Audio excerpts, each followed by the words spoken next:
About 3 o'clock. Yeah. She rolls into my house at 3 o'clock. We chat for 5 minutes. She goes to bed. Like 7, she wakes up and goes, I gotta hit. She has a show that night in Key West. Mm-hmm. We've laughed at, and I told my buddy Russell, if I could get you to sit down for a half an hour, that would be the most I've ever talked to you in my life. Because I'm always on the go. There's just so much going on. Yeah. We just pass in the night. And so she crashed at my place for like 2.5 hours and then drove on down to Key West to do a show. That's right, but I have to watch my voice, my vocal cords, and so that night I really needed to gargle with salt water because I needed to keep my voice.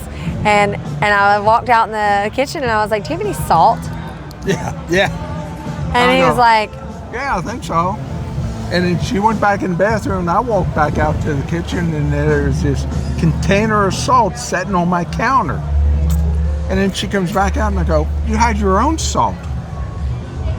And she goes, no. I thought it was yours. No, it wasn't mine. I thought you set it out for me. No, that container of salt just appeared. It's still a mystery to this day. Yeah, we have no idea. I don't know if Jimmy Buffett just provided me with salt that night or Captain Mango's ghost of the corridor just brought it out to me.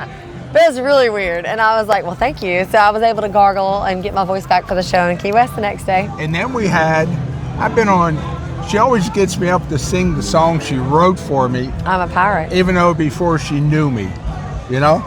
But she did a show in Margaritaville here in Key West, mm-hmm. and it was during COVID when you still had the plastic up. Mm-hmm. And a buddy of mine took a picture of us singing up there, and because of the plastic, it looks like Jimmy Buffett is looking over us. Maybe he was. I never got to meet him, but I think that, he must be some distant kindred spirit because I've always wanted to name, if I ever had a daughter, Savannah Jane, because I went to Savannah, Georgia, and my grandmother was Betty Jane.